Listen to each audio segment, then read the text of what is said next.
ನಮಸ್ತೆ ಎಲ್ಲರಿಗೂ. ಇವತ್ತಿನ ದಿನ ನಾವು ಸ್ಕಿನ್ ಬಗ್ಗೆ ತಿಳ್ಕೊಳ್ಳೋಣ. ಸ್ಕಿನ್ ಅಂತ ಬಂದಾಗ ನೀವು ಅಲೋಪತಿಲಿ ಹೋದಾಗ ಸ್ಕಿನ್ ಇಶ್ಯೂಸ್ನ ಓನ್ಲಿ ಸ್ಕಿನ್ ಅಂತ ಹೇಳ್ಬಿಟ್ಟು ನೋಡ್ಬಿಟ್ಟು ಟ್ರೀಟ್ಮೆಂಟ್ ಮಾಡ್ತಾರೆ.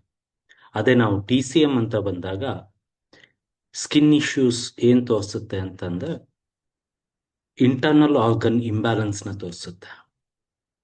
So TCM, according to TCM, skin ಅಂತ ಬಂದಾಗ ಅದು ಲಂಗ್ಸ್ನ ಹೆಲ್ತ್ನ ತೋರಿಸುತ್ತೆ.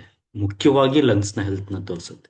ಇನ್ನು ಉಳಿದಿರೋ ಅಂಗಗಳು ಹೇಗೆ ಇದರಲ್ಲಿ ಪಾರ್ಟಿಸಿಪೇಟ್ ಮಾಡ್ತವೆ ಅಂತ ನೋಡೋದಕ್ಕೆ ಹೋದ್ರೆ ಇವಾಗ first if in case lungs weak ಆಯ್ತು ಅನ್ಕೊಳ್ಳಿ, ಅವಾಗ ಸ್ಕಿನ್ನು ಒಣಗೋದಕ್ಕೆ ಸ್ಟಾರ್ಟ್ ಆಗುತ್ತೆ, ಡ್ರೈ ಸ್ಕಿನ್ ಆಗುತ್ತೆ. ಆಮೇಲೆ ಅಲರ್ಜಿಗಳು ಸ್ಟಾರ್ಟ್ ಆಗುತ್ತೆ. ಅದೇ if in case spleen weak ಆಯ್ತು ಅನ್ಕೊಳ್ಳಿ, ಅವಾಗ ಪಿಂಪಲ್ಸ್, ಮೊಡವೆಗಳು ಆಗುತ್ತೆ, ಆಯಿಲಿ ಸ್ಕಿನ್ ಆಗುತ್ತೆ, ಅಥವಾ ಫಂಗಲ್ ಸಮಸ್ಯೆಗಳು ಕಾಣಿಸ್ಕೊಳ್ಳೋದಕ್ಕೆ ಸ್ಟಾರ್ಟ್ ಆಗುತ್ತೆ. ಇದಿಷ್ಟೇನಾ? ಇಲ್ಲ.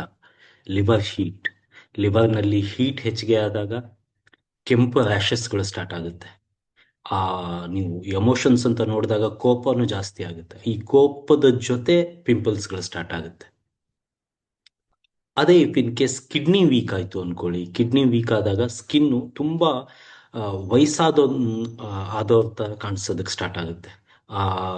ಆ ಬಲ್ಜಿನೆಸ್ಸು, ಒಂಥರ ತುಂಬಾ ಏಜ್ಡ್ ಪರ್ಸನ್ ಅಲ್ಲಿ ಸ್ಕಿನ್ ಹೇಗಿರುತ್ತೆ ಹಾಗೆ ಆ ಪರ್ಟಿಕ್ಯುಲರ್ ಪಾರ್ಟ್ ಅಲ್ಲಿ ಹಾಗೆ ಕಾಣಿಸೋದಕ್ಕೆ ಸ್ಟಾರ್ಟ್ ಆಗುತ್ತೆ. ಅಥವಾ ಪಿಗ್ಮೆಂಟೇಶನ್ ಬರೋದಕ್ಕೆ ಚಾನ್ಸಸ್ ಇರುತ್ತೆ.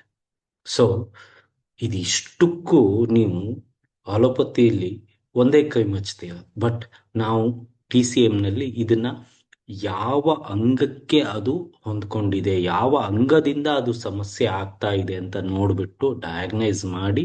Thank you.